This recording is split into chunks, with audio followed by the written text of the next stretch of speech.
মন্দির থেকে বেরিয়ে আমরা চলে গেলাম সোজা মনসা বাজারে। মনসা বাজারে মা মনসার একটি মন্দির রয়েছে, যেখানে এই শীতের ঠিক শুরুতেই মা মনসার পুজো হয় এবং এখানে মা মনসার পুজো উপলক্ষে 7 দিনের একটি মেলা হয়।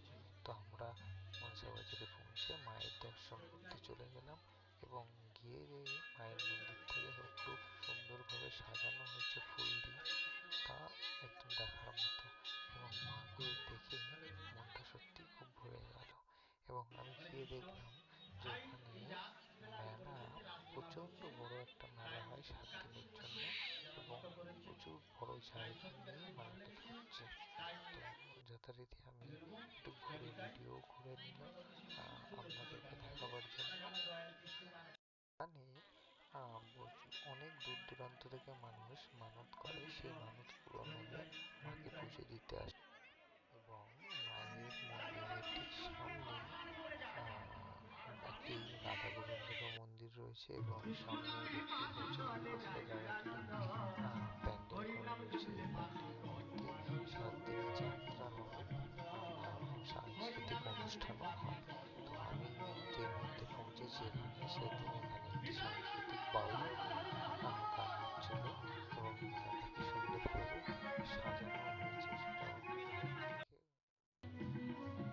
প্রথমে দেখতে পাচ্ছ যে মায়ের মন্দিরের ঠিক সামনে একটি বেদি করা রয়েছে। এটি হচ্ছে নাগ মন্দির। এখানে মাকে নাগ পুজোটা হয় এবং নাগ পুজো হওয়ার পরে ঠিক 9টার সময় মায়ের সন্ধ্যা আরতি হয়। এই সন্ধ্যা আরতির সময় এখানে যারা গাছ বোমের মানত করে, তারা এই নদীর পাড়ে বাজি ফাটানো হয় এবং মায়ের সন্ধ্যা আরতি একসঙ্গে হয়। তো দেখতেই পাচ্ছ তুমি কি পরিমাণ তোমরা যে বাজি ফাটছে এবং প্রত্যেকটা বাজি দেখার মতো ছিল। এবং প্রত্যেক দিনই মোটামুটি মেলা চলাকালীন ঠিক 9টার সময় সন্ধ্যা আরতি শুরু হয় এবং সেই সময় এই বাজি প্রদর্শনীটা হয়।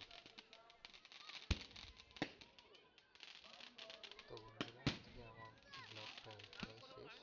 তো তোমাদের ভিডিওটা দেখে কেমন লাগলো এবং জায়গাটা কেমন লাগলো কমেন্ট করতে ভুলো না। দেখো দেখো।